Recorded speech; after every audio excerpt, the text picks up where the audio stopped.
Hello everyone, कैसे हैं आप सब। आशा करता हूँ बहुत अच्छे होंगे। डियर स्टूडेंट, देखिए कल मैंने आपको चैप्टर स्टार्ट किया था, ये अपना चैप्टर 5 द्रव्य की अवस्थाएं। मैंने आपको इसमें द्रव्य की किन कौन सी अवस्थाएं होती है ये आपको डिस्कस कराया था, ठीक है। और मैंने इसमें आपको ठोस द्रव गैस के बारे में पूरी डिटेल दी थी और गैसीय प्रावस्था जो होती है उसके बारे में थोड़ा सा आपको बताया था। और अगर आपको वीडियो अच्छा लगा है तो वीडियो पर एक कमेंट, प्यारा सा कमेंट कीजिए, चैनल को सब्सक्राइब कीजिए और एक अपना एक लाइक देना उसमें, ठीक है। और आज सेशन को आज हम आगे बढ़ाएंगे। इसमें हम क्या पढ़ेंगे, गैसीय प्रावस्था हम पढ़ रहे थे। गैसीय प्रावस्था में जो हमारे कुछ गैसीय नियम होते हैं उनको हम डिस्कस करेंगे। अब गैसीय नियम क्या है। अच्छा, मैं आपसे एक बात पूछूं, किसी गैस का जो आयतन होता है किन किन बातों पर निर्भर करता है, ठीक है। तो वो देखो, वो दो बातों पर निर्भर करता है, एक तो गैस के ताप पर और दूसरा हमारा गैस के दाब पर।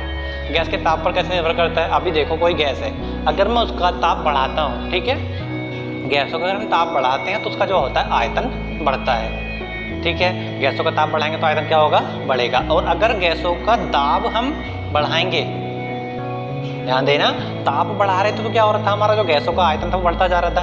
और अगर हम दाब को बढ़ाएंगे तो हमारा जो गैसों का आयतन होगा ये हमारा क्या होगा, घटेगा। मान लो कोई भी आपका जैसे बैलून हो जाए, बैलून को क्या उसके में दाब बढ़ाऊँ, दबाव लगाऊँ तो बैलून का क्या होगा, साइज हमारा क्या हो जाए, छोटा हो जाएगा। छोटा होगा तो मतलब क्या होगा, उसका आयतन क्या हो गया, घट गया। तो अगर हम दाब बढ़ाते हैं तो आयतन हमारा घटता है और अगर हम ताप बढ़ाते हैं तो क्या होता है, आयतन हमारा बढ़ता है। इन्हीं दोनों बातों को ध्यान में रखते हुए, ताप वाली और हमारी दाब वाली, इनको ध्यान में रखते हुए गैस के समीकरण में जो गैस के नियम होते हैं ये आपके दो नियम इसमें आए हैं। कौन कौन से हैं मैं आपको लिख कर दिखा रहा हूँ। गैसों के नियम, ठीक है। कौन से नियम, पहला नियम पढ़ेंगे हम बॉयल का नियम। कोई साइंटिस्ट है हमारे बॉयल, उन्होंने एक हमारा ये नियम दिया है। इस नियम क्या दिया, देखो इन्होंने क्या किया, जब बॉयल का नियम आया उन्होंने क्या कर दिया, पहले टेम्परेचर कांस्टेंट कर दिया, मतलब एक फिक्स कर दिया कि 25 डिग्री सेंटीग्रेड में टेम्परेचर का फिक्स कर दिया किसी गैस का, ठीक है। अब 25 डिग्री सेंटीग्रेड पर उन्होंने किया, उस गैस का जो दाब था इसको बढ़ाना स्टार्ट किया। अब मैं किसी गैस का जब मैं दाब बढ़ाऊंगा तो क्या होगा, मैं अभी आपको बता रहा था, आयतन क्या होगा, घटेगा। इसका मतलब दाब बढ़ रहा है तो आयतन घट रहा है और आयतन बढ़ाना तो मुझे क्या करना पड़ेगा, दाब कम करना पड़ेगा। उसी को इन्होंने फॉलो करते हुए एक नियम दिया। वो नियम क्या है, स्थिर ताप पर किसी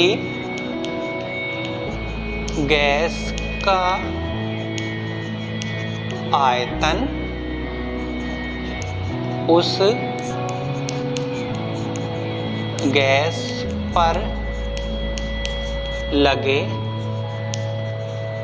दाब के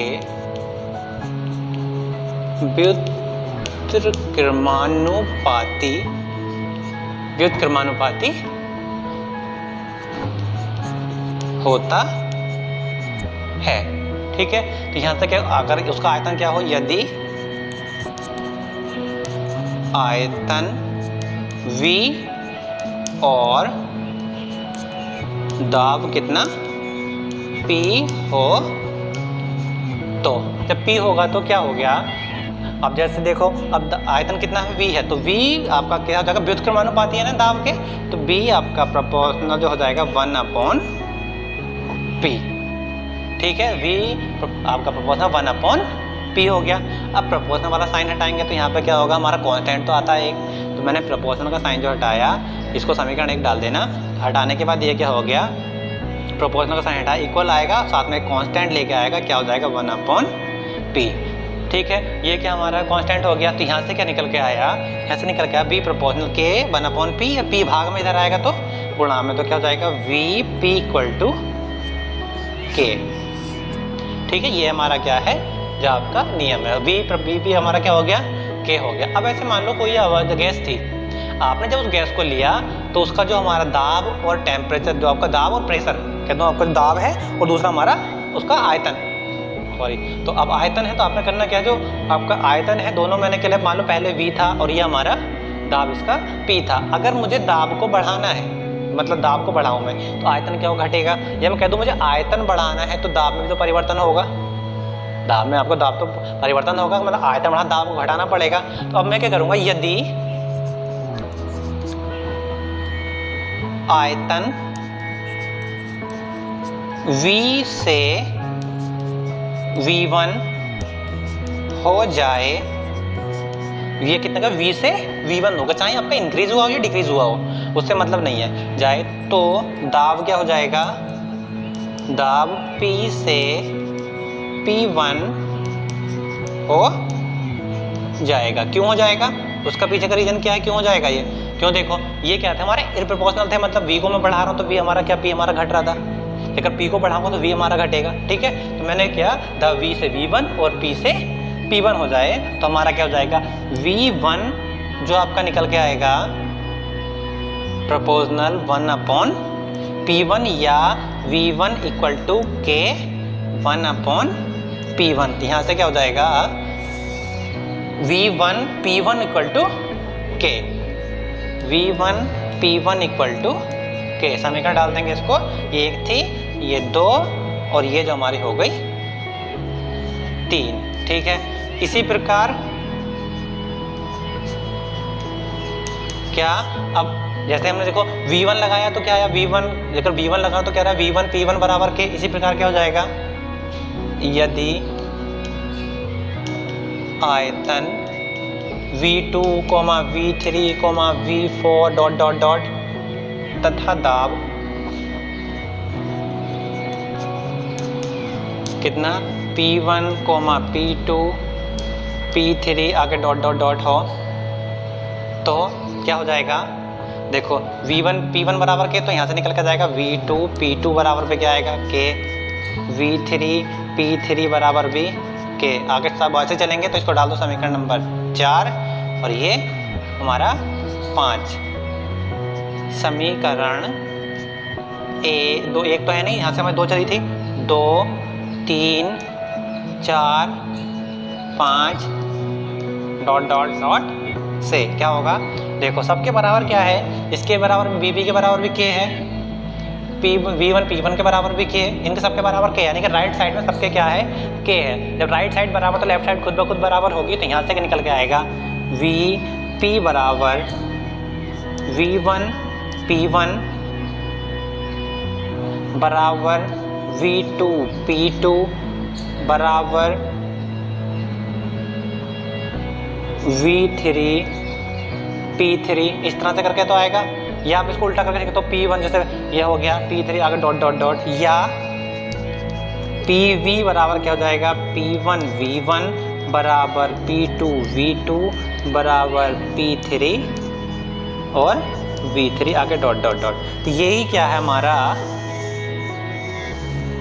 वायल का नियम, ये हमारा कंप्लीट होता है। स्थिर ताप पर किसी गैस का आयतन उस गैस पर लगे दाब के व्युत्क्रमानुपाती होता है। तो ये क्या हो गया हमारा कंप्लीट होगा इस तरह से। तो क्या V प्रोपोर्शनल 1/P, प्रोपोर्शनल का साइन आएंगे तो क्या कांस्टेंट आएगा यहाँ पे, ये V बराबर K × 1/P, और क्या P भाग में तो क्या होगा VP बराबर K हो गया। इसी तरह से V की जगह V1 और P की जगह P1, या V की जगह पे P2 P3 इस तरह से हमें रखने हैं मुझे। जब मैंने P1 V1 लगाया तो क्या हो गया, V1 proportional 1/P1, V1 equal to K 1/P1। इससे निकल के आया P1 V1 बराबर K। अगर मैं देखो V1 लगाया तो V1 P1 बराबर K आया, V2 P2 लगाऊंगा तो P2 V2 बराबर K, और V3 V3 लगाया तो P2 V3 बराबर K। इन सबको मिला के क्या है निकल के P1 V1, तो PV बराबर P1 V1 बराबर P2 V2 बराबर P3 V3। इस तरह से ये हमारा कंप्लीट हो गया। अब आगे बढ़ेंगे, दूसरा नियम हम पढ़ेंगे।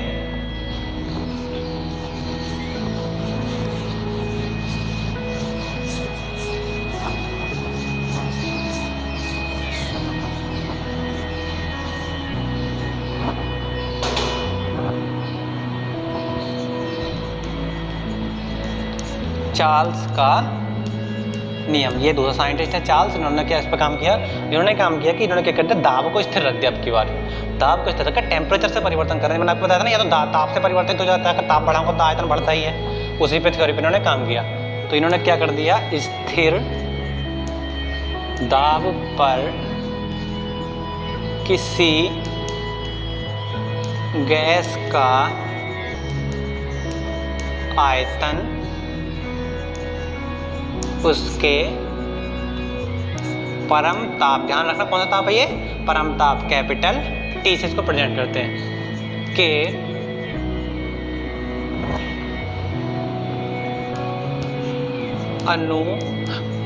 अनुक्रमानुपाती होता है। ठीक है, मतलब स्थिर दाब पर किसी गैस का आयतन उसके परमताप के अनुक्रमानुपाती होता है। परमताप क्या होता है इसको बताऊंगा। देखो, अगर कोई आपका मान लो आपको टेम्परेचर दिया कि 5 आपका मान लो 27 डिग्री सेंटीग्रेड आपको टेम्परेचर दिया हुआ है, तो ये हमारा क्या सामान्य ताप होता है। अगर तो परम ताप में मुझे बदलना है तो ये होता है स्मॉल टी से। ठीक है, और मुझे अगर परम ताप निकालना तो हम क्या करेंगे, परम ताप होता है कैपिटल टी। तो ये जो होता है आप ध्यान रखना 273 प्लस स्मॉल टी, यानी कि जो टेम्परेचर हमें दे रखा। अगर इसकी बात मैं करूँ तो कितना हो जाएगा, 273 प्लस 27 जोड़ा कितना हो जाएगा 300।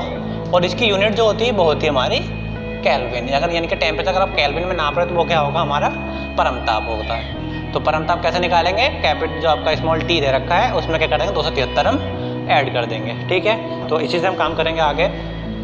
तो स्थिर दाब पर किसी गैस का आयतन उसके परमताप के अनुक्रमानुपाती होता है, यानी कि V प्रोपोर्शनल क्या हो जाएगा T। आयतन तो V होता है और जो हमारा ताप परमताप कितना हमारा T। प्रोपोर्शनल का साइन हटाओगे तो क्या आएगा, V इक्वल टू KT, या कह दोगे V अपॉन T बराबर K। ये समीकरण 1 और ये समीकरण 2। जैसे हमने पहले किया था क्या, आयतन V1 और ताप हमारा T1 हो। यदि आयतन V1 व हमारा जो परमताप कितना T1 हो तो क्या हो जाएगा, V1 अपॉन T1 बराबर क्या हो जाएगा K। करके दिखाऊं उसको पूरा, चलो करके देख लेंगे क्या हो जाएगा। V1 प्रोपोर्शनल क्या T1 और V1 इक्वल टू क्या हो जाएगा K T1। तो यहाँ से भी तो ये आएगा V1 अपॉन T1 बराबर K। चलो इसको डाल दो, समीकरण नंबर 3 हो गया। इसी प्रकार क्या हो जाएगा, इसी प्रकार जो हमारा है, इसी प्रकार हमारा देखो V1 अपॉन T1 था। अब मैं क्या करूँगा, अगर आयतन हमारा क्या, यदि आयतन V2, V3, V4 तथा परमताप कितना T1, T2, T3, T4 हो तो क्या हो जाएगा, V2 upon T2 equal to K, समीकरण नंबर 4, और V3 upon T3 equal to K, समीकरण नंबर 5 हो गए। इसी तरह से हमारे V4 अपॉन T4 हो जाएगा, तो छोड़ो उसको। तो समीकरण कौन सी, 2, 3, 4 व 5 से होगा क्या, जब 5 से हम करेंगे तो 2 हमारी कितनी है, V upon T equal to क्या हो जाएगा, V1 upon T1 equal to V2 upon T2 equal to V3 upon T3। आगे कर देंगे हम इसको डॉट डॉट डॉट। तो ये हमारा क्या हो गया, ये ही हमारा चार्ल्स का नियम है। मतलब क्या है, V1 upon T V1 T बराबर V1 अपॉन T1 बराबर V2 अपॉन T2 बराबर V3 अपॉन T3। इस तरह से करके आगे जितनी हमारी ये टेम्परेचर बढ़ता चला जाए, आयतन बढ़ता चला जाए, उसी हिसाब से हमारे ये आगे बढ़ता चला जाएगा। तो ये हमारा क्या हो गया, चार्ल्स का नियम। अब इसके बाद आता है गैस समीकरण।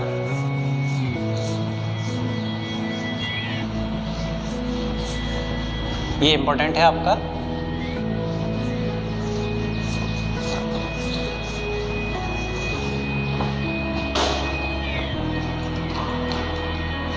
देखिए गैस समीकरण क्या है, बहुत आसान है, कोई भारी नहीं है।